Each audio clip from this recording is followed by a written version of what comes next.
தயவு. அருட்பெரும் ஜோதி அருட்பெரும் ஜோதி தனிப்பெரும் கருணை அருட்பெரும் ஜோதி. இப்போது உள்ளொளி தியானத்தை பற்றி நம்ம இப்போ தெரிஞ்சுக்க போகிறோம். பொதுவாக தியானம் எதுக்கு பண்ணுறாங்க சொல்லு? எதுக்கு தியானம் பண்ணணும்? இப்போ மூர்த்தி கேட்குறாப்புல, எல்லோரும் தியானம் பண்ணிட்டாக்குறாங்க, என்னத்துக்கு நம்ம மட்டும் தியானம் பண்ணோம்? அதனால் மனம் அதுனா மனம் தானே, மனதில் தியானம் பண்ணால் அப்படியே வானம் நம்ம கையில் கிடச்சிட போகுது அப்படின்னு நம்ம நினைக்கிறோம். ஆனால் மனோசக்தி இருக்க, அதுக்கு எல்லையில்லாத சக்தி. மனோசக்திக்கு எல்லையில்லாத ஒரு சக்தி. கடவுள் சக்தியே தான் நேரடியாக நமக்கு மனதாக வந்திருக்கு. ஆடு மாடுக்கெல்லாம் மனது இருக்கா? மனிதனை தவிர மொத்தம் 84 லட்சம் 84 கரெக்டு சீரியஸாக இது திருப்பி கேட்பேன். 84 லட்சம் உயிரின வகை இருக்குதான். இதெல்லாம் சைவ சித்தாந்தத்தில் படித்து தான் நான் உங்களுக்கு சொல்கிறேன். ஏன்னா உங்களுக்கு அந்த நேரம் கிடையாது. இப்போ காக்கா அது ஒரு வகை, குருவி அது ஒரு வகை, அதுலேயே எத்தனை வகை இருக்குது. இப்படி கணக்கு பண்ணும்போது 84 லட்சம் யோனி பேத உயிரின வகை. அதில் ஒரு வகை தான் மனித இனம். இந்த மனிதனுக்கு மொத்தம் 84 லட்சம் யோனி பேதத்தில் ஒன்று கழிச்சா மிச்சாடு வர சொல்லுவோம். 84 லட்சம் யோனி பேத வகை உயிரினங்கள் வெரைட்டிஸ் இருக்குது. அதில் மனித இனம் ஒன்று மட்டும் களி. 84 லட்சத்தில் ஒன்று போனால் மிச்சம் அவ்வளோ சொல்லுவோம். 83,999 999,999. உனக்கு எப்படி மேனேஜர் போஸ்ட் கொடுத்தாலும் தெரியல. அது ஏதோ வந்துச்சு, அது பரவாயில்ல விட்டு சரி சரி. அப்போ ஒரு இனத்துக்கு மட்டும்தான் மனம் இருக்குது. இந்த மனதை வச்சுட்டு என்ன சாதிக்கிற? சோத்துக்கு பூவாவுக்கு ஓடியாடுற. கடைசியில் 100 வருஷம் இருக்க, 2 பேரும் 100 வருஷம் இருக்கிறீங்க, கொள்ளு பேரே எடுத்துட்டீங்க. அதுக்கப்புறம் என்ன ஆகும்? இதுவரையிலும் சாப்பிட்ட சாப்பாடெலாம் என்னாச்சு? எத்தனை டன்னு சாப்பிட்ருப்பீங்க, எத்தனை லாரி தண்ணி குடிச்சிருப்போம், அதெல்லாம் என்னாச்சு? எல்லாம் மலமாக போச்சு. புரியுதா?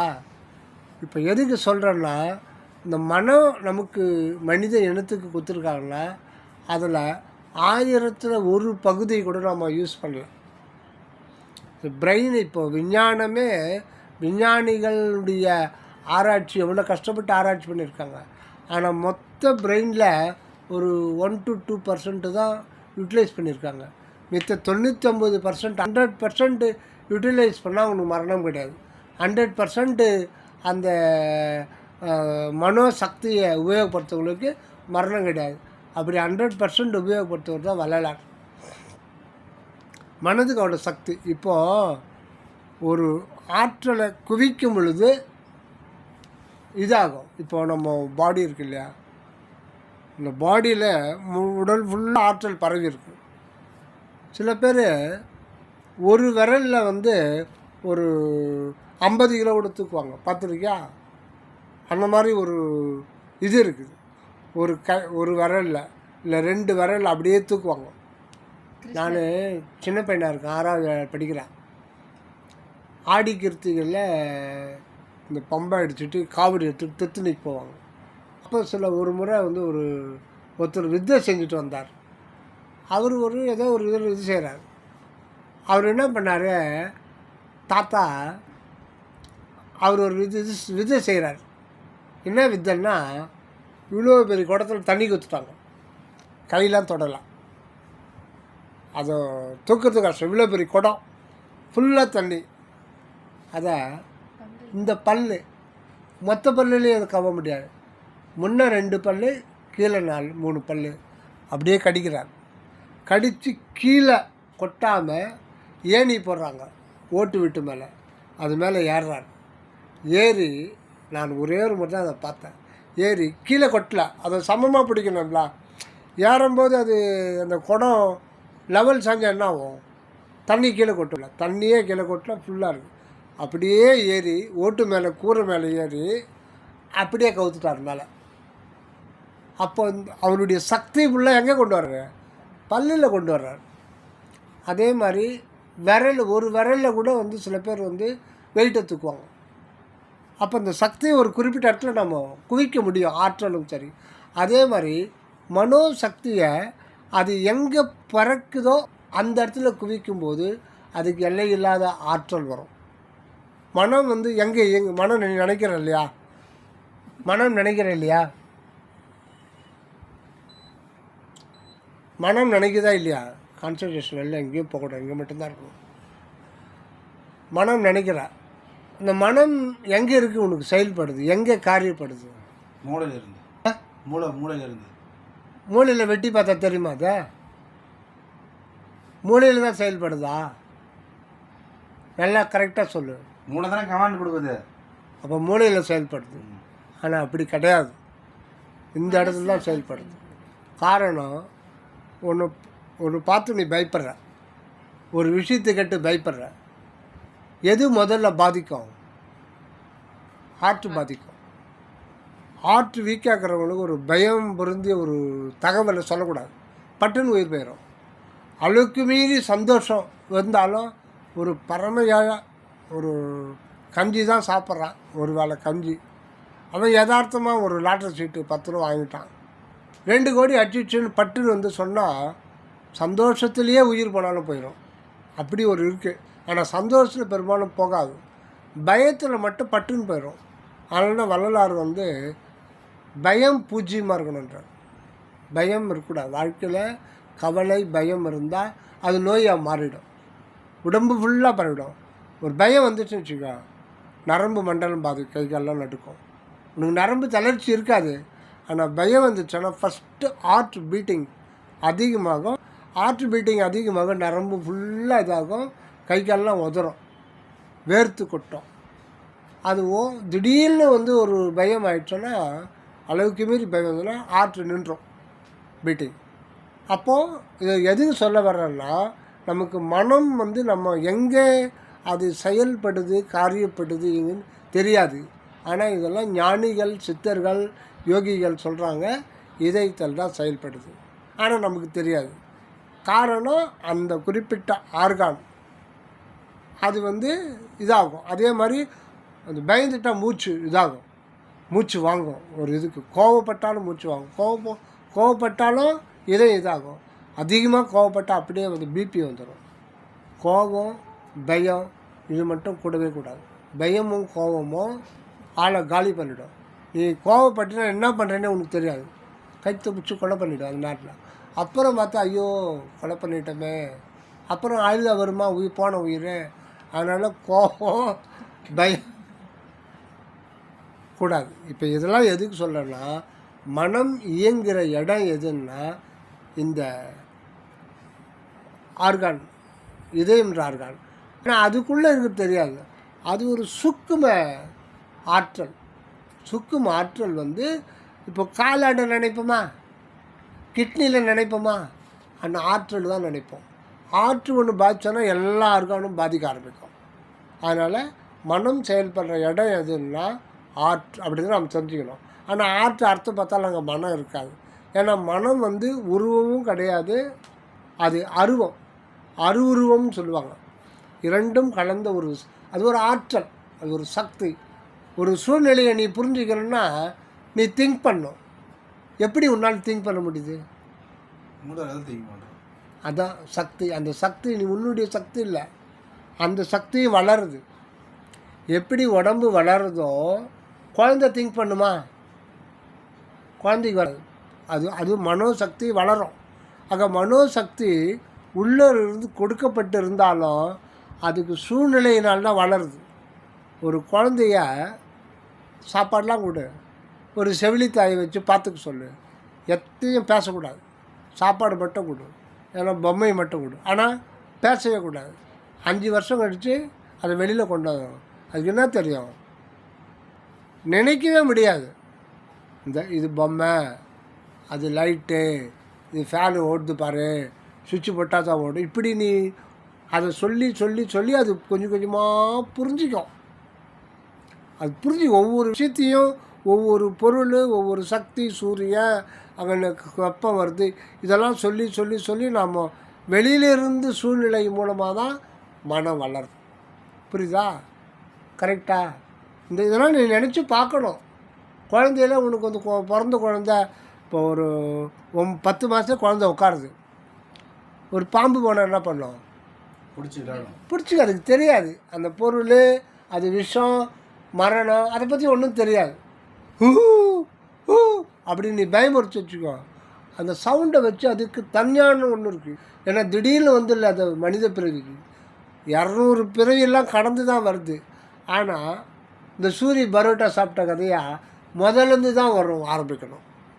நம்ம இவ்வளோ நீ 100 வருஷம் கழித்து நீ அடுத்த பிறவிக்கு போகிறன்னா இன்னொரு அண்டத்தில் நீ திருப்பி வந்து ஒன்றும் தெரியாத குழந்தையாக தான் பிறப்பேன். நீ புதுசாக கற்றுக்கணும்.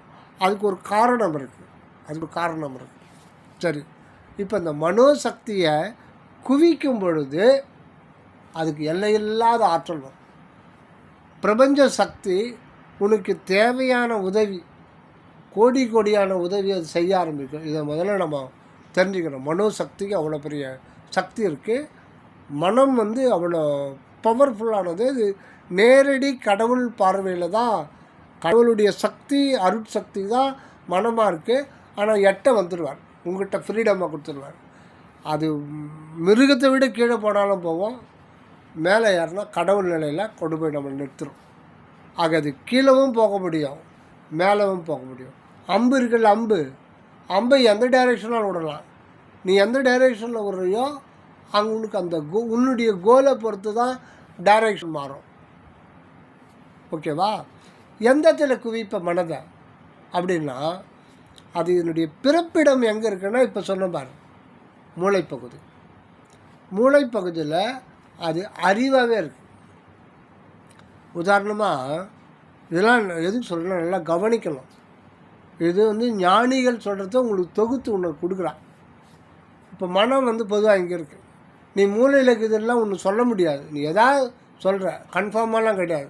மனம் ஒன்று இருக்குது, நீ நினைக்கிற, அது பாட்டுக்கு அது ஓடிக்கிட்டு இருக்கு. அது எவ்வளவோ வேலை பார்க்குற 12 மணி நேரம் இல்லை, மனம் இல்லைன்னா ஒன்றும் பண்ண முடியாது. இப்போது நீ ஒரு 8ஆம் கிளாஸ் படிக்கிற, உங்கள்கிட்ட ஒரு முக்கியமான ஒரு பொருளை நான் கொடுத்துட்டு நான் ஊருக்கு கிளம்புறேன். ஒரு கவரில் ஒரு சின்ன டாக்குமெண்ட்ஸு அவசரமாக உங்கள்கிட்ட கொடுத்துட்டு கிளம்பிடுறேன். நான் ஒரு வாரம் கழித்து வர்றேன். நீ சம்மர் ஹாலிடேஸில் கிரிக்கெட்லாம் விளையாடிடுறேன். கிரிக்கெட்டை விளையாடி அழுத்து போய் சாயந்தரம் 3 மணிக்கு வந்து சாப்பிட்டு படுத்துடுறேன். குழந்தை படுத்தான்னா அழுத்து போய் எழுந்துக்கிறது ரொம்ப கஷ்டம். எனக்கு அந்த டாக்குமெண்ட்டு அர்ஜெண்ட்டாக இப்போ தேவைப்படுது, ஊர்லேருந்து வந்துட்டேன், அந்த விஷயமாக போனேன், அது பார்க்கணும். உன்னை எழுப்புறேன், ஒருத்தர் ஏந்துக்க மாட்டேன்றேன், நல்லா அடிச்சு எழுப்புறேன். நீ குத்துன அந்த கவரில் விட்டுரு, அது எங்கடா? நீ வந்து உறக்க நிலையிலிருந்து விழிப்பு நிலைக்கு வர்ற. உறக்கன்றது ஒரு மரணம், அது தற்காலிக மரணம்ன்றது நிரந்தரமான மரணம்னு ஒன்று கிடையாது. அடுத்த பிறவிக்கு போயிடும், இது திருப்பி வருவோம். ஆனால் தூக்கத்தில் நாம் இல்லாமல் போயிடுறோம். நாம் இருக்கிறது நமக்கு தெரியாது, புரிஞ்சுக்கிட்டு தான் தூக்கம். நாம் இருக்கிறது நமக்கு தெரியவே தெரியாது. ஆனால் என்ன பண்ணால் நான் நிம்மதியாக தூங்கணும்பா, நல்லா இருந்ததுன்னு சொல்கிறோம். ஏன் சொல்கிறோம்னா, எப்படி சொல்கிறோம்னா, இதுதான் மாயை. தூக்கத்தில் அதை உணர முடியுமா சுகமத்தா? எப்போ உணர்ற? விழிப்பு நிலையில் அது விழிச்சு விடுறா. இப்போது இது ஒரு அறை, இது வாசுப்படி. நான் ஒரு இமேஜ் பண்ணிக்கோ. இது ஒரு அறை, இது வந்து இருட்டறைன்றது தூக்கம். தூக்கத்துலேருந்து திருப்பி வெளிச்சத்துக்கு இங்கே வரும்போது வாசுப்படியில் காலை வைக்கிறல்ல, அதான் தூக்கத்துலேருந்து விழிப்பு நிலைக்கு வரும்போது என்ன ஆகுன்னா, அந்த ஃபியூ செகண்ட்ஸு, ஒரு 5 வினாடி அந்த சுகத்தை மாயை உணர வைக்கும், சுகமாக இருக்கும். அதனால் இன்னொரு மணி நேரம் தூங்கலாமான்னு தோணும். காரணம் என்னென்னா, நீ விழிப்பு நிலையில் இந்த சாப்பாட்டுக்காக எவ்வளோ கஷ்டப்படுறோம், எத்தனை பேர் சந்திக்கிறோம். இப்போது லேடிஸ் வந்து வீட்டில் இருக்கிறாங்க, அவங்களுக்கு அந்த அளவுக்கு தெரியறதில்ல. அது நீ இப்போ வீட்டுக்கு நீ உழைக்கிறன்னா, ஒரு உத்தியோகமோ இல்லை ஒரு பிஸ்னஸோ இல்லை வியாபாரம் எப்படியோ பண்ணுறேன்னா பல பிரச்சனைகளை சந்திக்க வேண்டியிருக்கும். நீ வந்து 10 லட்சம் பணம் வரும் ஒரு பிஸ்னஸ் பண்ணுறேன்னா அது வந்து மைனஸில் வராமல் இருக்காது, அது திடீர்னு நஷ்டம் வந்துடும். அதையும் நீ கடந்து போகணும். ஆக நீ விழிப்பு நிலையில் நீ 12 மணி நேரம் இந்த மனதை போட்டு உருட்டிகிட்டு இருக்கும்போது ஒரு டயர்ட்னஸ் ஏற்படும். நீ உறக்கம்ன்ற ஒன்று இல்லவே இல்லைன்னா யாரும் வாழவே முடியாது. இன்னும் டயர்ட்னஸ் தொடர்ந்து டயர்ட்னஸ் வரும்போது செத்து போயிடலாம்னு தோணும், தற்கொலை பண்ணிப்பாங்க. ஜப்பான் சில இடத்துலலாம் தற்கொலை அதிகம். காரணம் அவங்க 14 மணி நேரம் ஒழிச்சு இன்னும் மற்ற இதுக்கெல்லாம் ஆவரேஜ் வயசு அதிகம். எங்கே? ஜப்பானில். இல்லை, ஏதோ ஒரு கண்ட்ரி இருக்குது, அந்த கண்ட்ரியில் வந்து அதிகமாக உழைப்பாங்க. அதாவது அதிகமாக உழைச்சிக்கிட்டு தூக்கம் கம்மியாயிடுச்சுன்னு வச்சுக்கோ, கொஞ்சம் தான் தூக்கம், அவங்களுக்கு பழகிடும். அவங்களுக்கு மன உளைச்சல் தாங்க முடியாது, நல்லா தூங்கினா தான் எல்லாத்தையும் மறந்துட்டு திருப்பி விழிப்பு நிலைக்கு வரும்போது அந்த ப்ராப்ளத்தை ஃபேஸ் பண்ணுற சக்தி மனதுக்கு ஃப்ரெஷ்ஷாக கிடைக்கும். ஒரு புதிய பிறப்பு, விழிப்புன்றது அது ஒரு புதிய பிறப்பு, நியூ பர்த்து தான். இப்போது எதுக்கு நான் சொல்கிறேன்னா, உன்னை எழுப்பும்போது உடனே உன்னால் பதில் சொல்ல முடியாது. ஏன்னா அந்த மனம் இல்லாமல் போகிற இல்லையா, திருப்பி ஃபஸ்ட்டு நீ என்ன உணர்வேன்னா இருக்கிறத நீ உணர்வ. அந்த செகண்டே நீ என்ன உணர்வேன்னா ஃபஸ்ட்டு நீ இருக்கிறத உணர்வ. அதுதான் அப்புறம்தான் சூழ்நிலையை புரிஞ்சிடணும். இப்போ சின்ன குழந்தைங்க பெரியவங்க கூட அந்த மாதிரி நடக்கும். அப்போது அந்த அறிவு இங்கே தான் நம்ம மறைகிறோம். நம்ம இல்லாமல் போகிற இடம் வந்து தலைப்பகுதி தான். அங்கிருந்து திருப்பி இருக்கிறதுக்கு வரும்போது இருக்கிறத உணர்ந்துடுறோம். அப்புறம்தான் சூழ்நிலையை உணரும். அப்புறம் அம்மா அப்பா கொடுத்தாரு உடனே சொல்ல முடியாது, கொஞ்ச நேரம் ஆகும். ஏன் கொஞ்ச நேரம் ஆகுதுன்னா அந்த மனதினுடைய ஒடுக்கம் அறிவில் போய் ஒடுங்கிடுது. இப்போ அறிவு வந்து மனமாக மாறணும். அறிவில் வந்து நினைப்பு மறப்பு கிடையாது. அறிவு நிலையில் நினைப்பு மறப்பே இருக்காது, அது நிலையானது. அந்த அறிவாகவும் இருந்து அதிலேருந்து ஒரு சுடர் வந்து இதய ஸ்தானத்தில் வந்து திங்க் பண்ண ஆரம்பித்து கொஞ்சம் லேட் ஆகும், ஒரு 30 செகண்ட் ஆகும், இல்லை 1 நிமிஷம் கூட ஆகும். யோசனை பண்ணி சொல்லணும். அப்போது இப்போ எதுக்கு சொல்கிறேன்னா, நினைப்பு மறப்பான வந்தால் தான் உலக வாழ்க்கையை நடத்த முடியும். அதுக்காக தான் இதெல்லாம் புரிஞ்சுக்கிட்டு நினைப்பு மறப்பு இல்லாத நிலையிலேயே உலகத்தை நடத்த முடியும் அப்படின்னு ஒரு ஸ்டேஜ் இருக்குது.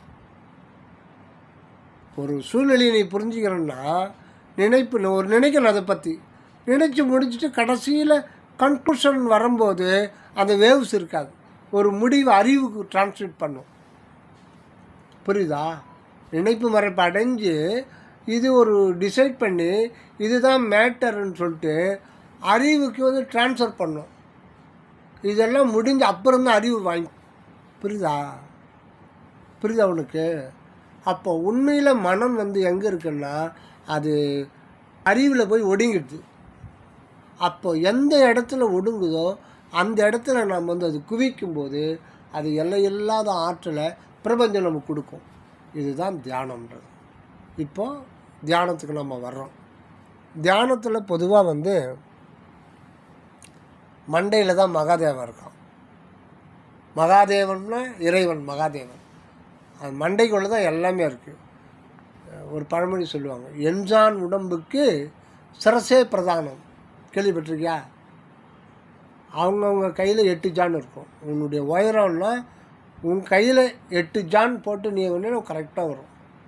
இந்த என்ஜான் உடம்பில் சிரசே பிரதானம். சிரசுன்னா தலை, இதுதான் பிரதானம். அது இங்கே தான் வந்து அந்த கடவுளுடைய ஒளி இங்கே இருக்குது. அது பேர் தான் உள்ளொளி. உள்ளொளி பார்க்க முடியாது. அதுக்கு ஒளின்னு தான் பேர். சூரியன், சந்திரன், நிலா இதெல்லாம் வந்து வெளிச்சம், அதை தான் ஒளின்னு சொல்கிறோம். அங்கே வந்து வெளிச்சம்னு கிடையாது, ஆனால் அதுக்கு பேர் ஒளின்னு பேர். அது உள்ளே இருக்கிற ஒளி, உள்ளொளி. அதில் இருந்து தான் இந்த உடம்பு, மனம், உயிர், ஆற்றல், அறிவு, இந்த உடல் உறுப்புகள் இயக்கம் எல்லாமே ஒரு புள்ளியிலேருந்து தான், இந்த தலைக்கு நடுவில் ஒரு புள்ளியிலிருந்து தான் எல்லாமே வெளியில் வருது. ஆனால் நமக்கு அதை உணரலை. இதுதான் பிரபஞ்சத்தினுடைய ரகசியம். இப்போது அந்த இடத்துல நம்ம குவிக்க போகிறோம், மனதை குவிக்கிறோம். ஆக தியானத்தில் மன இயக்கத்தை நிறுத்தணும். மனம் எப்போ நினைப்பு மரபு தேவைப்படுதுன்னா, உலகத்தில் வாழ்க்கை நடத்த முடியாது. மனம் நினைக்கும் மரபு இல்லைன்னா என்ன ஆகும்? சரியாக இயங்கலைனாலே உலக வாழ்க்கையை நடத்த முடியாது. சரியாக இயங்கலைன்னா அது பைத்தியக்காரன் பேர். பைத்தியக்காரன் உலக வாழ்க்கை உதவ மாட்டான். சுத்தமாகவே இயங்கலைன்னா என்ன ஆகும்னா வாழ்க்கையை பண்ண முடியாது. பாடு மாடுகள்லாம் வந்து அது வாழ்ந்துகிட்டு இருக்கு, அவ்வளோதான், சாப்பிடுது. மற்றபடி அது பரிணாமன்றது கிடையாது. இப்போது 1300 கோடி வருடங்களுக்கு முன்னாடி, எத்தனையோ கோடி கோடி வருடங்களுக்கு முன்னாடி நாய் தோன்றுச்சு. அதே நாய் தான் இப்போ போகுது. மாற்றம் கிடையாது, ஏதோ லேசாக மாறி இருக்கும். அதே காக்கா தான் இப்போ இருக்கும், பரிணாமம் கிடையாது. ஆனால் மனிதன் ஆதியில் ஆடைன்னு தெரிந்தான், அப்புறம் குளிர் அவனுக்கு அப்போ அதுக்கேற்ற மாதிரி தோல் இருந்திருக்கும். ஆதி மனிதனுக்கு நம்மளை மாதிரி சரவண சாமி தான் அந்த உண்மையை சொல்கிறார். ஞானிகளுக்கு எல்லாமே பட்டப்பகல் போல் தெரியும். இப்போ இருக்கிற மனிதன் போல் 1 மடங்கு உயரமாக இருப்பானான். இப்போ இருக்கிற மனிதன் போல் 1 மடங்கு குண்டாக இருப்பானான். அப்படி இருந்து இல்லைன்னா மிருகங்களாம் அவனை அடித்து சாப்பிட்றோம். அப்படி இருந்ததுனால தான் மனிதனுக்கு வந்து உடம்பெல்லாம் முடி இருக்கும். அது மாதிரி எவிடன்ஸ் எதுவும் கிடைக்கலையா? 2 மடங்கு ஆயிட்டு எவிடன்ஸ் எதுவுமே இல்லையே. என்ன மாதிரி புரியல? 2 மடங்கு ஆயிட்டா குண்டா எவிடன்ஸ் எதுவும் இல்லையா? இப்போ இல்லையா? எங்க இருக்கு எவிடன்ஸ்? அகழ் ஆராய்ச்சியில் கண்டுபிடிப்பாங்களே, இளமூளை எங்க கண்டுபிடிச்சாங்க? அதெல்லாம் வந்து கண்டுபிடிக்க முடியாது. ஏன் கண்டுபிடிக்க முடியாது? இவங்க கண்டுபிடிக்கிற இன்னைக்கு ஒன்று கண்டுபிடிப்பான், பல வருஷத்துக்கு முன்னாடி 10 வருஷம் கழிச்சு அதை கண்டுபிடிச்சது தப்புன்றுவோம். இதுதான் விஞ்ஞானம். ஒன்று கண்டுபிடிப்பான் சயின்டிஸ்ட் பாரு, அதெல்லாம் அணுக்கொள்கை ஆகட்டும், எது ஆகட்டும். 10 வருஷத்துக்கு முன்னாடி ஒருத்தர் கண்டுபிடிச்சாரு, அந்த ஃபைலை ஒருத்தர் வாங்கி அதை வந்து டெவலப் பண்ணுவான். அதை பார்த்தா அவர் சொன்னது தவறுன்னு சொல்கிறோம். அந்த மாதிரி தான். அதனால் விஞ்ஞானிகள் இப்போ சொல்கிறதெல்லாம் எல்லாமே இதாகாது, எல்லாமே சரி வராது. இப்போது அறிவு பீடத்தில் நம்ம மனதை குவிக்கணும். அந்த உள்ளொளி அப்படின்றது உண்மையில் அதுக்கு வந்து அதுதான் கடவுளாக இருக்குது. அதுதான் நம்ம கடவுள்னு சொல்கிறோம். மொத்த பிரபஞ்சமும் இங்கிருந்து தான் வெளிப்படுது. நம்ம தலைக்கு நடுவில் இந்த அண்ணாக்கு இருக்குல்ல, அதுக்கு மேலே. இதுக்கு வந்து விளக்கமாக சொல்கிறேன். திருமூலர்ன்ற ஒரு 5000 வருடங்களுக்கு முன்பு தோன்ற ஒரு ஞானி சித்தர். அவர் என்ன சொல்கிறாரு, இந்த பாட்டு கவனமாக கேளு. கண், நாக்கு, மூக்கு, செவி, ஞான கூட்டத்துள் பன்னாக்கி நின்ற பழம்பொருள் ஒன்று உண்டு. கண், நாக்கு, மூக்கு, செவி, ஞான கூட்டம், இந்த அறிவெல்லாம் அறிவு பொறிகள். ஞான கூட்டத்துள் பன்னாக்கி நின்ற பழம்பொருள் ஒன்று உண்டு. பழம்பொருள்னா மிக மிக மிக பழமையானதுன்னா அது அனாதியானது. கடவுள்ன்றவர் என்றும் உள்ளவர். அவர் வந்து அவருக்கு ஒரு ஆதி அந்தம் கிடையாது, தோற்றம் மாற்றம் மறைவர் கிடையாது. அவர் வந்து இயற்கையில் என்றும் உள்ளவர். அவர் தான் கடவுள். அது ஒரு வெளி, அது ஒரு வெளி, அது எங்கும் நிரம்பி இருக்கிற ஒரு வெளி. அந்த வெளிக்கு பேர் தான் அன்பு. அன்புன்ற வெளி இல்லாத இடமே கிடையாது. ஸ்பேஸ், அது ஒரு ஸ்பேஸ். அது ஒரு கடவுள்னால் ஒரு மனுஷன் கிடையாது. ஆக நம்ம கோயிலுக்கு போகிறதெல்லாம் வந்து கற்பனை பண்ணி விட்டாங்க. இப்போ அந்த கற்பனை தகர்த்து வெளியில் வர முடியல. இதில் போய் மனிதன் சிக்கிக்கிட்டான். ஆக கோயில் வழிபாட்டு முறையினால் என்ன பயன்? வெற்றி கட்டினான்னா தோல்வி தான். கடைசியில் வந்து இதனால் பிரச்சனை ஆகிப்போச்சு. ஆனால் ஞானிகள் உருவாக்க நல்ல நோக்கத்தோடு தான் உருவாக்கலாம். அவனுக்கு உள்ளொலின்னா ஆதி மனிதனுக்கு புரியாது. பாமரனுக்கு ஆன்மான்னா ஓடிடுவான். அதனால் ராமர், கிருஷ்ணர், ஒரு கதாபாத்திரம் பண்ணி நம்மளை மாதிரியே இருக்கார் மேல் லோகத்தில் அப்படின்னா உட்காந்து கதையை கேட்பான். அந்த மாதிரி உருவத்தை வழி பண்ணுவான். அப்படி எத்தனையோ கற்கோயில்களில் லட்சக்கணக்கான கற்கோயில் உருவாக்கிட்டாங்க. இப்போ அதுதான் உண்மைன்னு நம்பிட்டாங்க. இப்போ அதனால் பெரிய பிரச்சனையாகி உண்மைக்கு வரவே திரும்ப மாட்டேன்றாங்க. யாரும் தனக்குள்ளே தான் பார்க்குறாங்க. ஆதியில் இருந்த சித்தர்கள்லாம் தனக்குள்ளே தான் பார்க்குறாங்க. அப்போல்லாம் கோயில் கிடையாது. என்ன சொல்கிறாரு, பண்ணாக்கி நின்ற பழம்பொருள் ஒன்றுண்டு. பழம்பொருள்னா பழம், ஞானப்பழம் சொல்கிறாங்க இல்லையா, கனிவு. அந்த பழம்னா நிறைவான ஒரு பொருள், அனைத்தும் நிறைந்த ஒரு பொருள். அந்த பொருளுக்கு பேர் தான் பழம்பொருள். பழம்ன்றது பழமையானன்னா அது ஒரு 1 லட்சம் கோடி ஆண்டுகள்னு கிடையாது. அது எப்பவுமே அனாதியான ஒரு நிலைக்கு பேர் பழமையானது. இன்னொன்று பழம்னா கனிவு நிலை, அனைத்தும் நிறைந்த ஒரு நிலை. பழம்பொருள் ஒன்று உண்டு. எங்கே? உனக்கும் சரி, எல்லாருக்கும் சரி, எறும்பு கூட சரி. அந்த கண்ணாக்கு மூக்கு சரி ஞான கூட்டத்துள் பண்ணாக்கு நின்ற பழம்பொருள் ஒன்று உண்டு. அது எங்கே இருக்குன்னு மறுபடியும் சொல்கிறார். இதுக்கெல்லாம் உள்ளா நடுவில் அண்ணாக்கு மேலே அகண்ட ஒளி காட்டி பெண்ணாக்கி நம்மை பிழைப்பித்தவாறு வாழ்வித்தவாறு. இதுக்கு அர்த்தம் நிறைய போகும். அது சுருக்கமாக சொல்லிடுறோம். ஆக நம்ம தலைக்கு நடுவில் தான் எல்லாம் வல்ல கடவுள், எங்கும் நிறைந்த கடவுள் இங்கே ஒரு அணுவாக இருக்கார். அது உள்ளொளி. ஆனால் அந்த உள்ளொளியை நம்ம பார்க்க முடியாது. ஆனால் நம்ம எல்லாமே உருவமாக பார்த்து எத்தனையோ கோடி பிறவிகளில் எத்தனையோ கோடி காலங்காலமாக நம்ம உருவத்திலேயே பழகிட்டோம். அதனால் நாம் ஒரு உருவத்தை வச்சாதான் மனதுக்கு ஒரு பிடிமானம் வரும். இல்லைன்னா தியானம் கூடாது. அதனால் ஒரு ஜோதி மட்டும் இங்கே நினச்சிக்கணும். புருவ மத்தி, இந்த புருவ மத்திக்கு உள்ள 1.5 இன்ச்சுக்கு உள்ள ஒரு தீபச்சுடர். அது ஒன்றும் கஷ்டம் இல்லையா, அதை நினைக்கணும். இப்போது அதை நினைக்கும் பொழுது உடனே நமக்கு தியானம் கூடிடாது. தியானம்ன்றது அங்கே அந்த அன்பு வெளியே நம்ம டச் பண்ணமே அப்படி நினைக்கிறதுனாலே, அந்த நீ நினைக்கிறது வந்து இமேஜ் தானே. நீ நினைக்கிறது என்ன? கற்பனை. கற்பனைக்கு கடவுள் எட்ட மாட்டார். ஆனால் நீ முதல்ல கற்பனையில் தான் ஆரம்பிக்கணும். ஏன்னா நம்ம கீழ்நிலையில் இருக்கோம், எதுவுமே நமக்கு தெரியல. அதை நம்ம ஒத்துக்கணும். உடம்புல இதயம், நுரையீரல், கிட்னி சொல்லி எல்லாம் நம்ம படித்து தான் இந்த கிட்னி 2 இருக்குது அப்படின்னு சொல்கிறோம். இல்லை கிட்னி உனக்கு கிட்னி வேணுண்டான்னு சொல்கிறோம் பார், செந்தில் கவுண்டமன் இதுக்கெல்லாம் கிட்னி வேண்டான்னு சொல்லிட்டு அப்படியே நம்ம இதுதான் கிட்னின்னு சொல்லிட்டு அந்த மாதிரி என்ன பொருள் எங்கே இருக்குது, அது என்னென்ன ஒன்றுன்னுட்டு அது இன்னொருத்தர் சொல்லி தான் நம்ம கேள்விப்படுறோம். ஆக நம்ம இக்னோரன்ஸ் தான் இருக்கோம், அறியாமை. அது ஒரு அக இருட்டு, உள் இருட்டு. அக இருள்னு பேர். உள்ளுக்குள்ளே நமக்கு ஒரு இருள் இருக்குது. அந்த இருளுக்கு பேர் அறியாமை, இக்னாரன்ஸ்.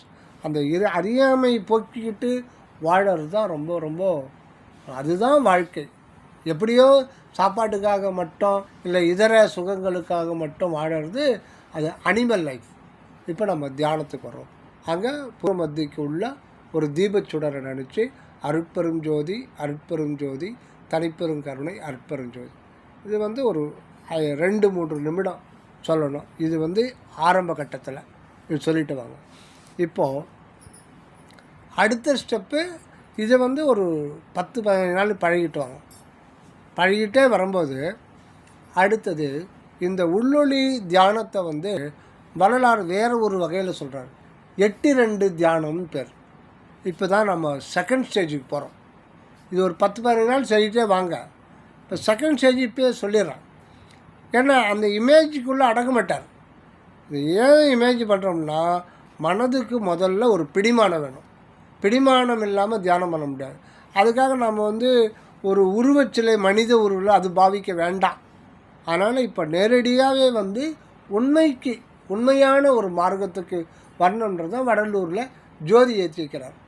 அதனால தான் சன்மார்க்க நண்பர்கள் வீட்டில் அந்த கண்ணாடி குண்டுக்குள்ளே ஜோதி ஏற்றி வைக்கிறது. அது கடவுள் இல்லை, அது ஒரு ஞாபகார்த்தம். எல்லாமே நமக்குள்ளே தான் பார்க்கணும். ஆக அந்த தீபச்சுடரை இந்த புருவ மத்திக்கு நேர் உள்ள 1.5 இன்ச்சுக்கு உள்ள ஒரு தீபச்சுடர், அதுதான் கடவுள் அங்கே இருக்கிறார். இப்படி நம்ம தொடர்ந்து நினைக்கும்போது அங்கே உள்ளே இருக்கிற அது ஒரு வெளியே தனி வெளி, அது ரெஸ்பான்ஸ் பண்ணும். தொடர்ந்து அன்போட மனமுருகி நன்றி சொல்லணும். இறைவனுக்கு நம்ம வாழ்க்கையில் இந்த நிலையில் நம்ம வச்சுருக்காருன்னு இறைவனுக்கு நன்றி சொல்லணும். புரியுதா? எண்ணன்றி கொன்றார்க்கும் உய்வுண்டாம் உய்விலை செய் நன்றி கொன்ற மகற்கு.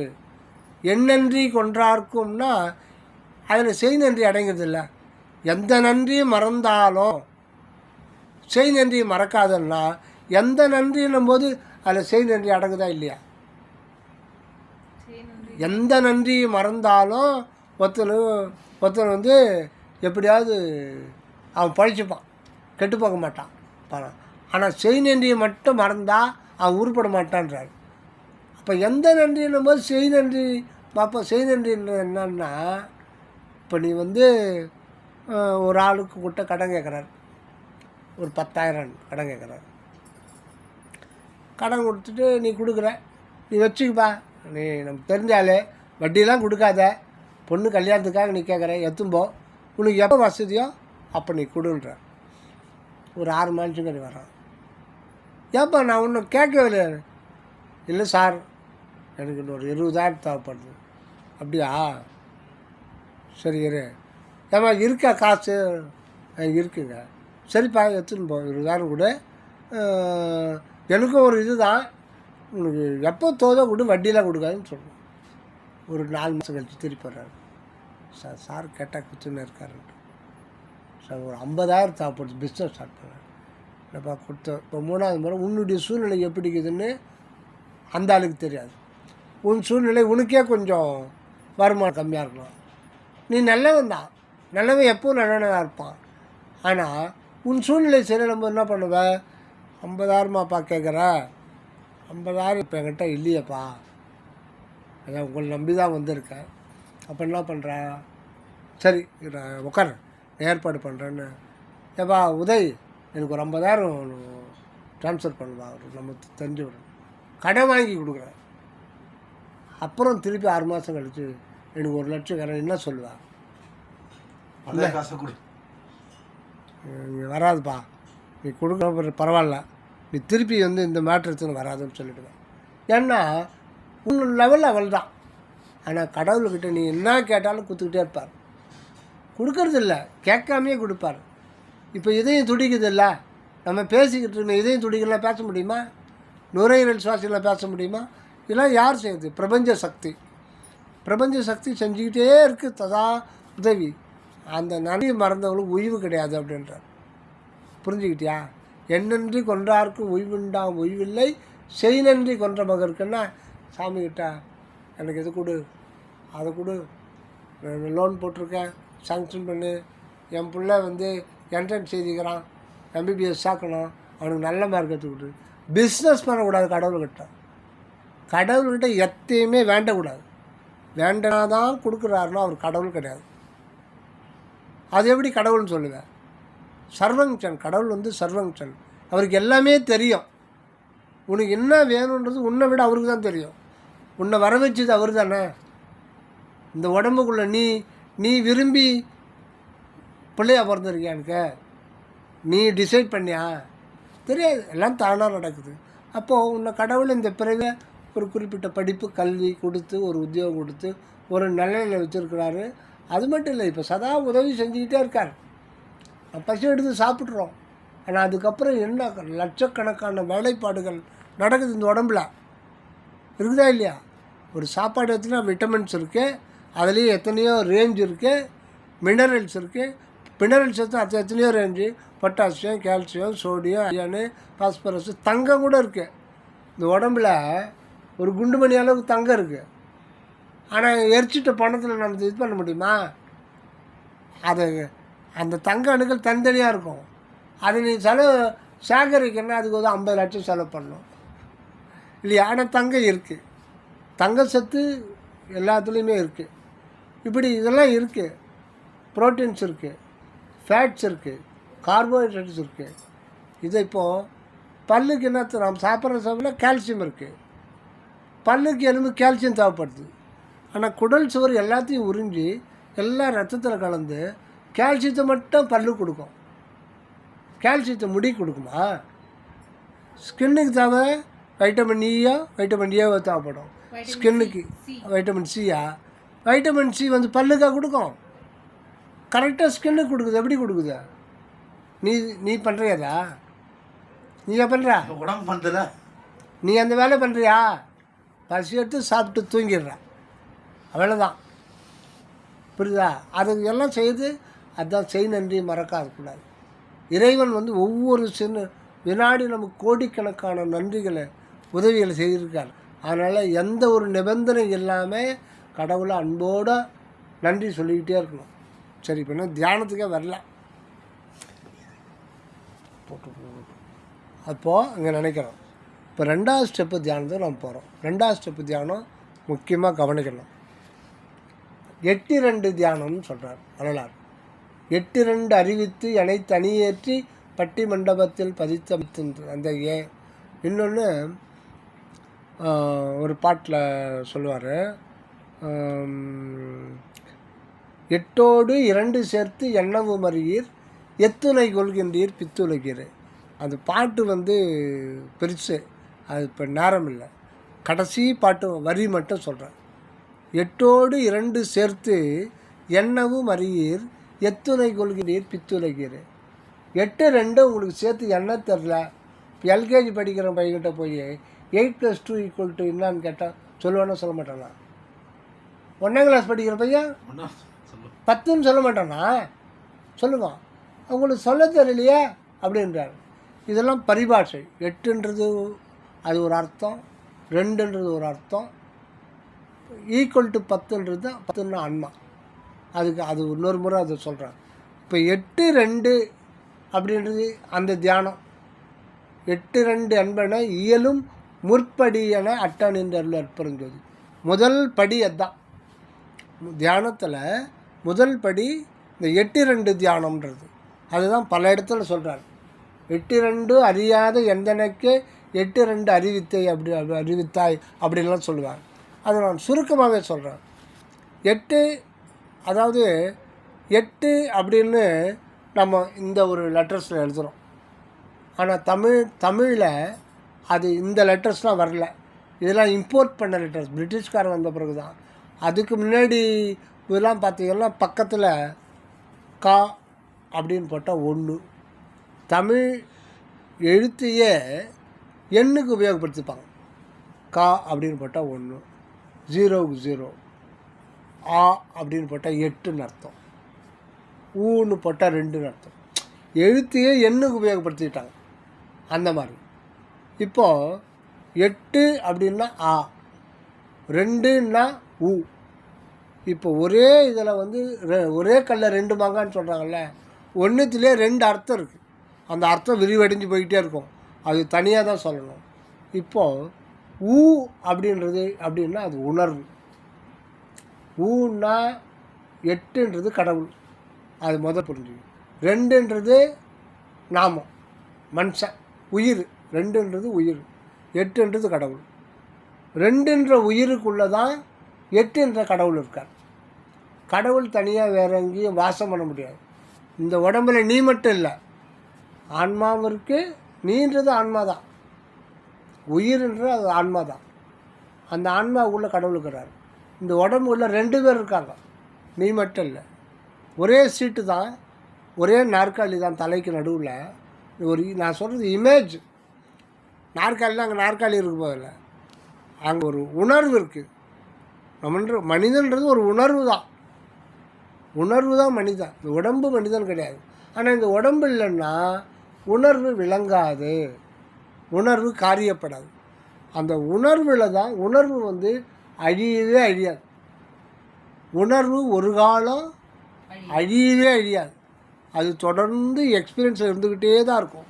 அது கடவுள் எப்பத்தில் இருந்தாரோ அப்பத்துலேருந்தே அந்த உணர்வு இருக்குது. ஆனால் அப்போ அனுபவம் இல்லாமையே இருந்தது இந்த உணர்வு. எத்தனையோ கோடி வருடங்களுக்கு முன்னாடி தான் அது அருகம்புல்லில் வரும்போது தான், அருகம்புல், செடி கொடி மரம் அப்படி வரும்போது அதுக்கு ஒரே ஒரு அறிவு, தொட்டாசிலிங்க அப்படி தொட்டான்னா ஆகுது மடக்கி. தொட்டாசிலிங்கன்னு ஒரு செடி இல்லைன்னா மரத்துக்கெல்லாம் தொட்டால் தெரிஞ்சுக்கணுன்னு நம்ம புரிஞ்சிக்க முடியாது. நீ ஒரு ஆலமரத்து மேலே கீழே உக்காந்தேன்னா அதுக்கு தெரியும். ஆனால் அது வெட்டினா கூடாது, அதுக்கு வலிக்காது. ஏன்னா அதுக்குரிய ஆர்கான்ஸ் அது கிடையாது. நரம்பு மண்டலம் இருந்தால் தான் சிறுமூளை, பெருமூளை, முகுளம் இதெல்லாம் இருந்தால் தான் பெயினை உணர முடியும். வேறு ப்ளஷர்லாம் அது உணர முடியாது. தொட்டால் தெரிஞ்சுக்க அவ்வளோதான். தண்ணி இல்லைன்னா கொஞ்சம் வாட்டம் இருக்கும். ஆனால் அதுக்காக அது ஒரு பெரிய துன்பம்லாம் அடையாது. லேசான ஒரு இன்கன்வீனியன்ஸ்னு சொல்கிறோம் இல்லையா, அந்த மாதிரி அதுக்கு இருக்கும். இப்போ தொட்டாசலி இருக்கிறதுனால்தான், கடவுள் படைச்சதுனால்தான் அது தொட்ட உடனே அது இலைய படைச்சிது. அதுக்கு சுபாவம், அது பிடிக்கல, அது அது இறைவன் கொடுத்து அது அப்படியே முடிச்சுது. அப்போ இதை வச்சுட்டு நம்ம என்ன நினைக்கிறோம், ஆலமரத்து ஒரு அவரை செடி இருக்கு, அது தொட்டால் நான் தெரிஞ்சுக்கும், அது தொட்டால் தெரிஞ்சுக்கும். சில்லுன்னு மழை பெய்யுது, அந்த ஸ்பரிசம் அது அது தெரியும், அது பிடிக்கும். பார்த்தோன்னாக்கா இயற்கையாக மழை பெஞ்சால் நல்லா மலரும். நீ தண்ணி ஊற்றினா அது வேறு. இயற்கையாக ஒரு மணி நேரம் மழை பெஞ்சு மறுநாள் பாரு, செடியெல்லாம் அப்படியே பிரகாசமாக இருக்கும். அதனுடைய இது கிளைமேட் அதுக்கு, அந்த ஸ்பரிசம் அதுக்கு பிடிக்குது. அப்படி தான் நமக்கு ஒரு அறிவாக சேர்ந்து இப்போ 6 அறிவில் நமக்கு வந்திருக்கும். இப்போ எதுக்கு இதை சொன்னால் 8-2 புரியல. 8-2 அப்போது அந்த உணர்வு இருக்கு இல்லையா, இந்த ஊனால் அது உணர்வு, உணர்வு. ஊக்கு எண்ணில் வரும்போது என்னவா வரும், 2 வரும். இந்த இதாங்க நல்லா புரிஞ்சுக்கணும். இந்த உணர்வு ஒரு நாணயம் மாதிரி, ஒரு காயின் மாதிரி.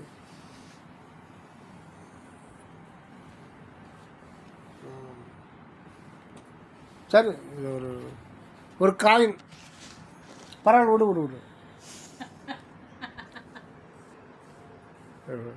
காயின் மாதிரி. இந்த பக்கம் இது வந்து இமேஜினேஷன், இது ஒரு இமேஜ். மேல் பக்கம் கீழ் பக்கம். ஒரே ஒரு காயினுக்கு ஒரு பக்கமாக இருக்கும், ஒரு பக்கம் இருக்க காயின் கொண்டு போடும்னா. ஒரு பேப்பர் இருக்குது, ஒரு பக்கம் இருக்க பேப்பரை மட்டும் இது பண்ண முடியுமா? அந்த மாதிரி பேப்பரு, காயின் இதெல்லாம் இயற்கையில் 2 பக்கம் இருக்குது. அதே மாதிரி உணர்வு 2 பக்கம் இருக்குது. அதனால தான் அதுக்கு 2ன்ற அந்த கொண்டாந்து அதை வச்சுருக்காங்க. இப்போது நமக்கு வந்து கீழ்ப்பக்கத்தில் தான் இருக்கும். ஒரே உணர்வு தான், மேல் பக்கத்தை பற்றி நமக்கு தெரியல. மேல் பக்கம் அது அறிவாக இருக்குது, கீழ்ப்பக்கம் ஜீவனாக இருக்குது, உயிராக இருக்குது. அதை பற்றி கூட நமக்கு தெரியல.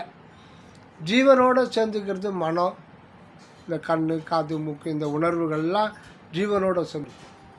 இந்த அனுபவம்லாம் முற்று பெற்ற பிறகு தான் நம்ம மேல் பக்கம் இருக்கிற உணர்வு கொள்வோம். இந்த உணர்வு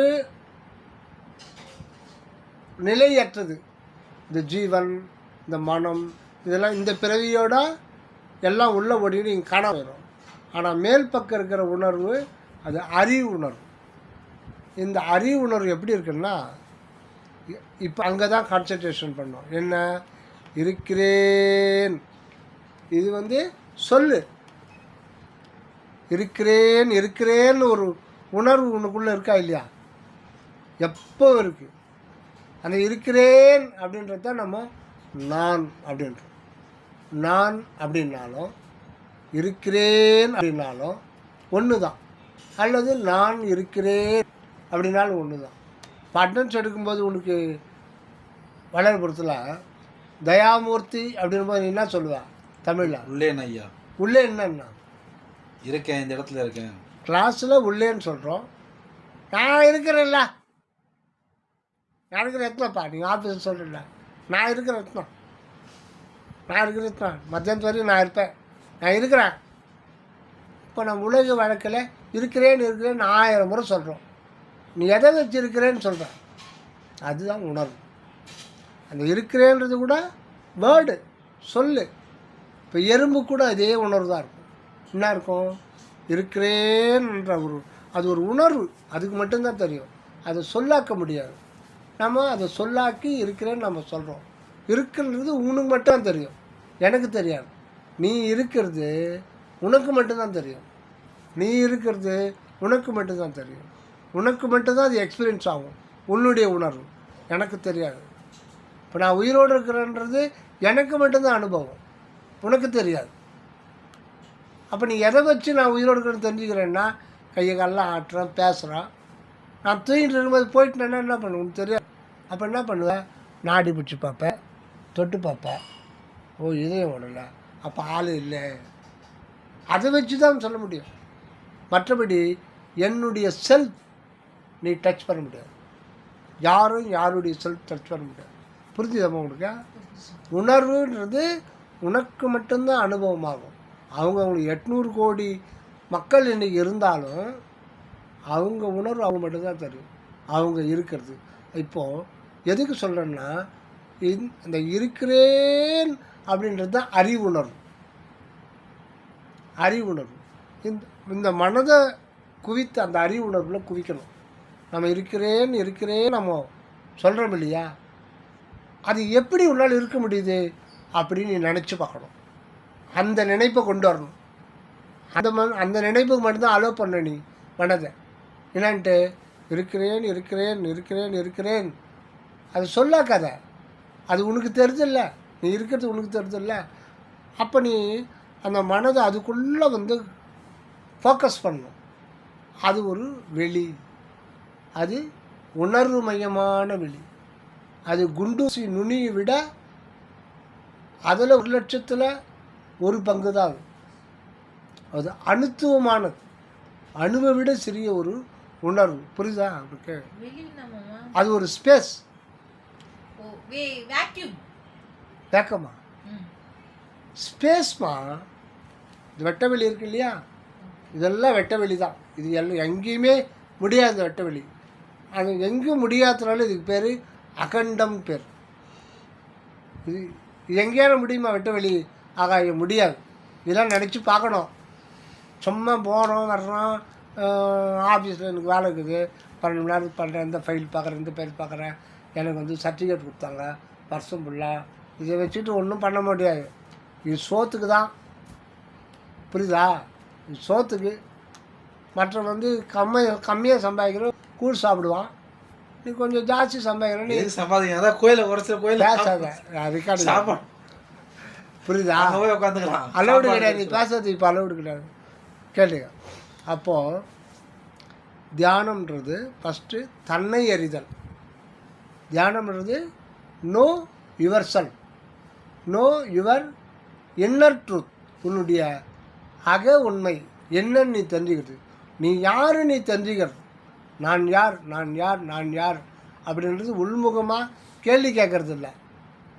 உன்னை நீயே நான் எதுவாக இருக்கிறேன், எப்படி என்னால் இருக்க முடியுது அப்படின்னு அங்கே மனதை ஃபோக்கஸ் பண்ணி பார்க்கும்போது அந்த தியானம். கேட்குறியா?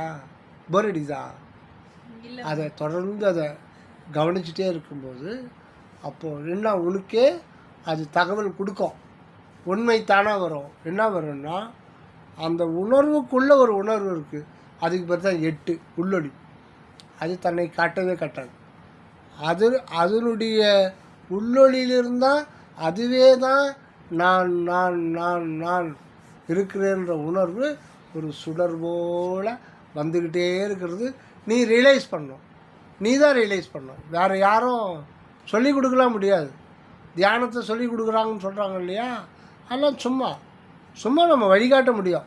இதம்பா தெத்தினிக்கு போகிற வழி, கொஞ்சம் வருஷமாக விட்டாயாம்பான்னு சொன்னால் ஒதுக்க மாட்டானா? வழிகாட்டி இருக்க திருத்தணி 13 கிலோமீட்டர்னா நீ தான் போனோம். வழிகாட்டி அதுதான் செய்யும்.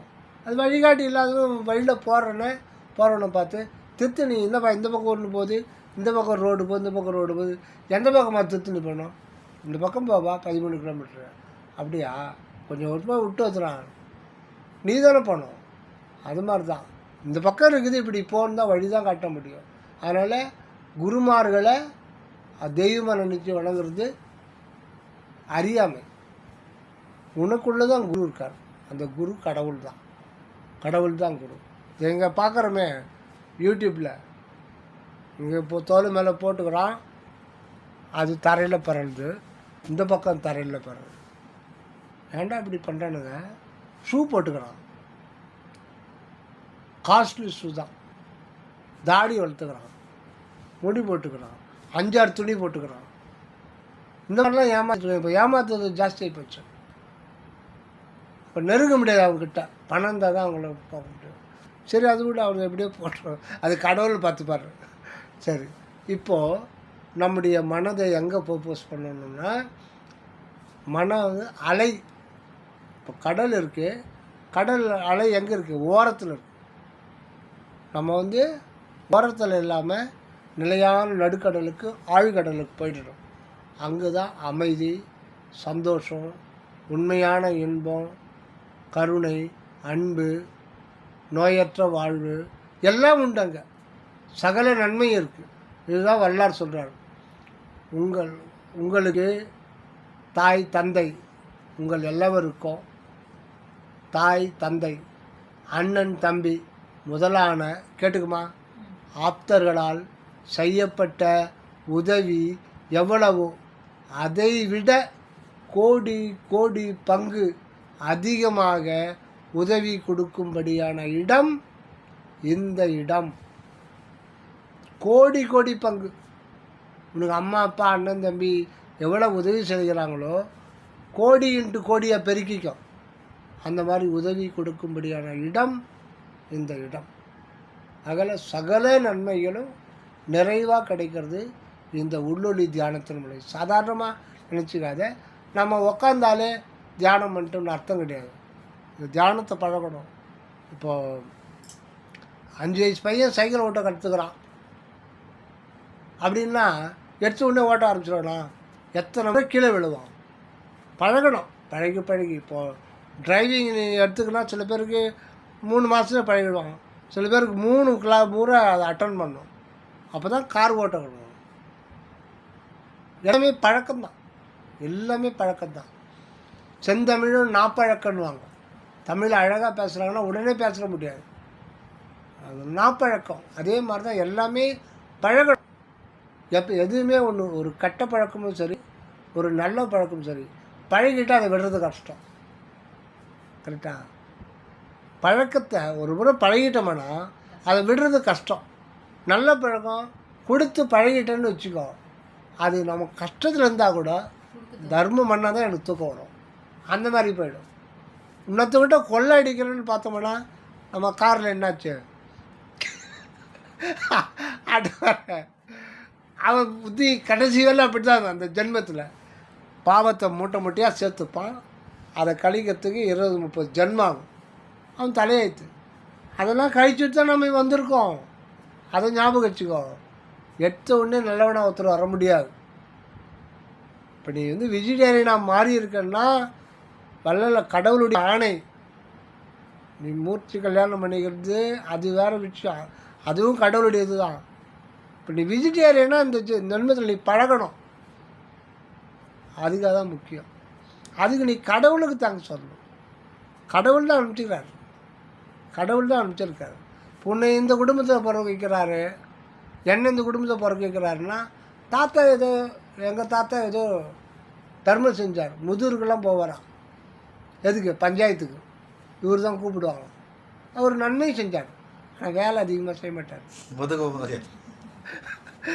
இந்த மாதிரி விவகாரம் பஞ்சாயத்து சொன்னியாப்பா சமாதானம் வைப்பாங்கப்பா. வட்டிக்கெல்லாம் கொடுப்பாரு அதிகமாக. எங்கள் தாத்தா வட்டி கொடுப்பாரு, வட்டி கொடுக்கலனாலும் விட்டுருவார், போனால் போட்டோம். குப்பை நம்ம யார் முத்தார் பரம். அதை சரி விடு. இப்போது இதுதான் திண்டுக்கல் சுவாமி சரவானந்த சுவாமி உனக்கு பேர் வச்சோம். உணர்வெனும் என்னை ஓவர நிறுத்தி அப்படின்னு ஒரு பாட்டில் சொல்வார். அந்த உணர்வுன்றது உள்ளுணர்வு, அதுதான் ஊ. 8 2ன்னு சொல்கிறோம்னா இப்போது ஊ அல்லது 2. இப்போ இந்த 2ன்றது ஒரு காயின் மாதிரி. இப்போ நம்ம மேல் பக்கத்துக்கு போனோம்.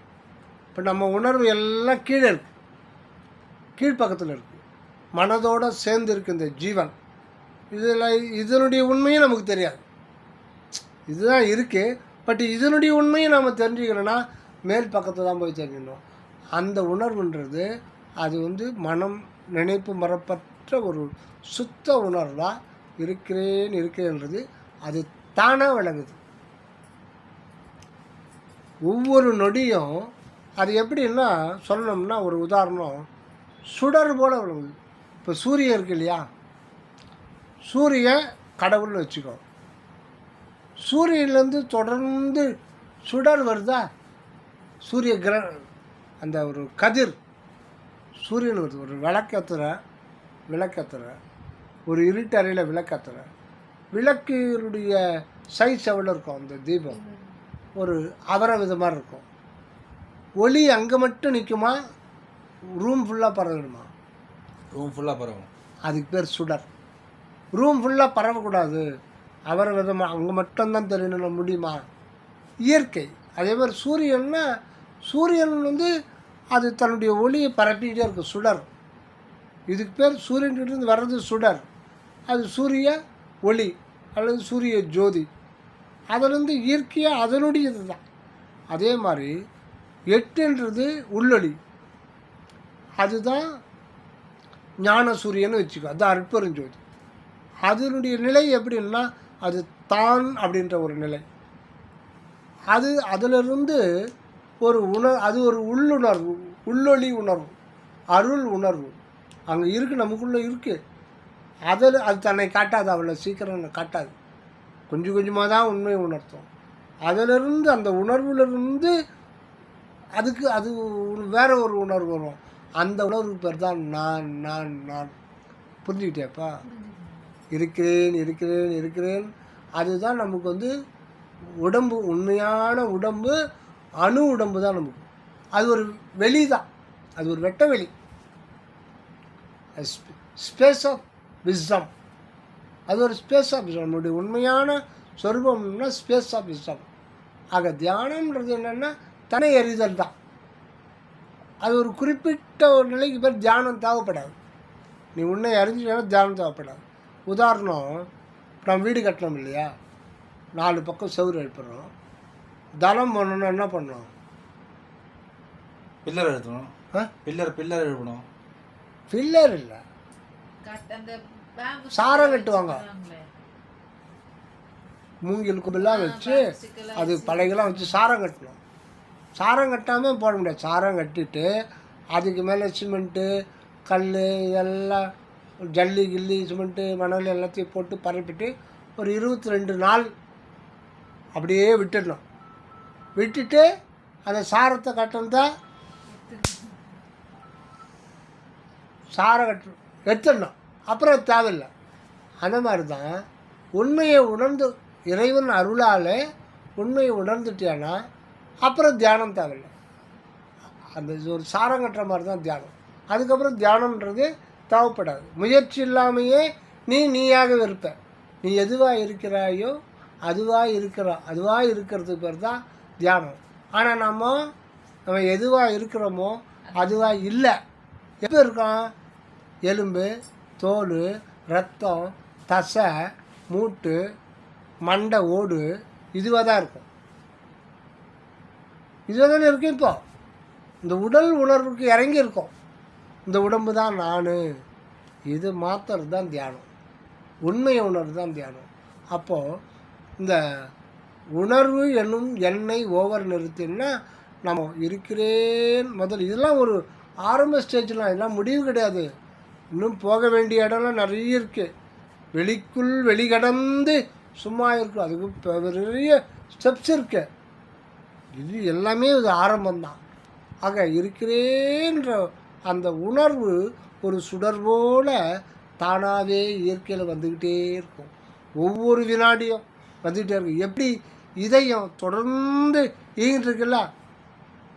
ஒரு உதாரணம் சொல்கிறேன். நான் என்ன பண்ணேன், இந்த உதாரணத்துக்கு பேர் இதயமே என்னோடு நேசமாயிரு. இந்த உதாரணம். நைட் தூங்கிட்டேன், வேலைக்கு போனேன், கொஞ்சம் டயர்டாக இருந்தேன். மத்தியானம் ஒரு 3 மணிக்கு சாப்பிட்டேன், கொஞ்சம் ரெஸ்ட் எடுக்கலாம் அப்படின்னு சொல்லிட்டு அப்படி படுத்தேன். ரெஸ்ட் அப்படியே உறக்கணும். திடீர்னு ஒருத்தர் பேசுகிறார். ஏங்க நீ எப்போ பாரு ராத்திரி தூங்கி இப்போ போய் ரெஸ்ட் எடுக்கிறீங்க, நான் கொஞ்சம் ரெஸ்ட் எடுக்கணுமான்னு காதில் ஒரு யாரோ பேசுகிறாங்க. சுற்றி முற்றி பார்த்தா யாரும் இல்லை. யார் பேசுகிறது? யாருன்னு நான் தான் இதயம் பேசுகிறேன் அப்படின்னு. நான் கூட ஒரு நிமிஷம் ரெஸ்ட் எடுத்துனோம். ஐயோயோ, நீ ரெஸ்ட் எடுத்தால் என்ன ஆகுறது? நீ ரெஸ்ட் எடுத்தால் நான் எவர் ரெஸ்ட்டு? நான் என்னை 4 பேர் தூக்கிட்டு போனோம். தூக்கம் போச்சு. ஆக அது ரெஸ்ட் எடுக்குதா? தொடர்ந்து இயங்கிட்டே இருக்குது. பூமி தொடர்ந்து இயங்கிட்டே இருக்குது. நம்ம பேசிக்கிட்டு இருக்கோம். எங்கே சுற்றிட்டு இருக்கோம்? ஆகாயத்தில் வேகமாக சுற்றுது. 1 மணி நேரத்துக்கு 1,07,000 கிலோமீட்டர் வேகத்தில் இந்த பூமி சூரியனை சுற்றிட்டுருக்கு 1 மணி நேரத்துக்கு. நம்ம இதெல்லாம் நினச்சி பார்க்குறோமா? அதுக்கு எதுக்கு டைமு? நமக்கு எங்கே டைமு? ஃபோன் அட்டன் பண்ண மேனேஜரு, அது இது முக்கியமா அது முக்கியமா? பிரபஞ்ச சக்தி இதை பற்றி நம்ம பேச வேண்டியதே இல்லையா? என்ன அந்த பிரபஞ்ச சக்தி நினைக்காதனால ஒன்று ஃப்ராக்சர் ஆகிடும். இல்லைன்னா ஃப்ராக்சரே ஆயிடும். உட்கார போகவே கூடாது. அப்போது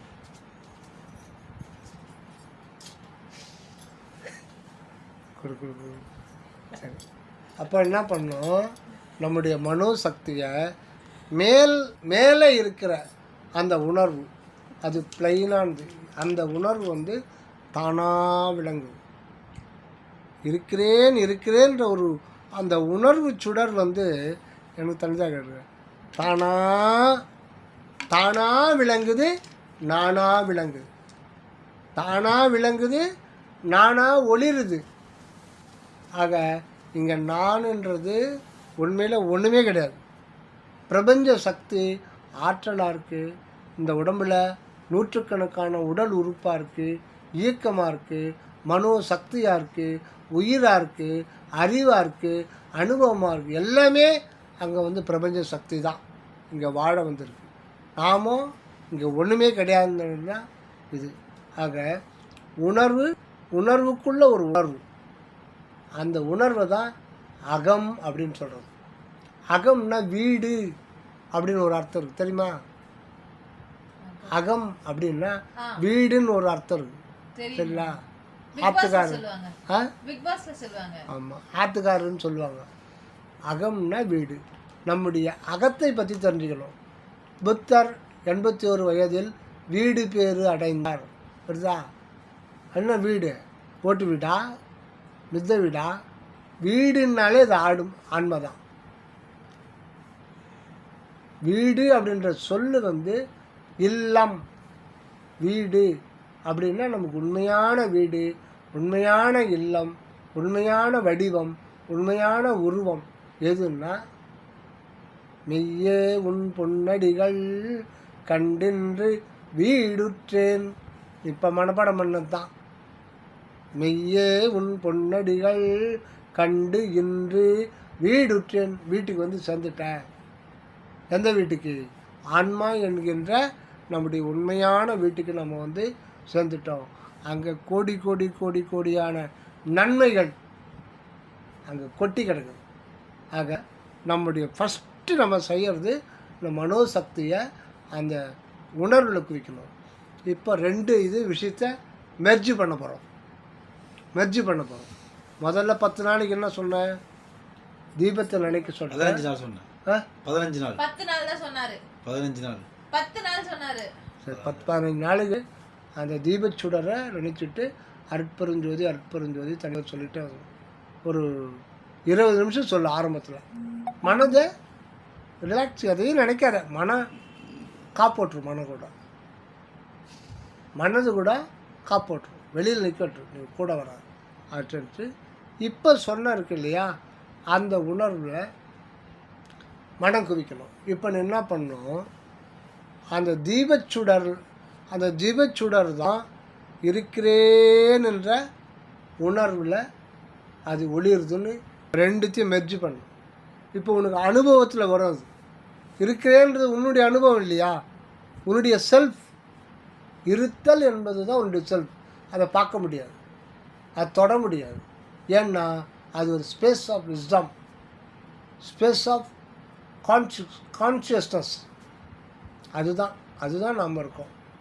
அதை தான் நம்ம நான் அப்படின்னு சொல்கிறோம், அல்லது இருக்கிறேன்னு சொல்கிறோம், அல்லது நான் இருக்கிறேன்னு சொல்கிறோம். அது ஒரு ஸ்பேஸ். அது வந்து அறிவுமயமான ஸ்பேஸ். இப்போ வெளியில் நம்ம ஒன்று பார்க்குறது ஸ்பேஸு எல்லையற்றது, அதனால் அதுக்கு அகண்டன் பேர்.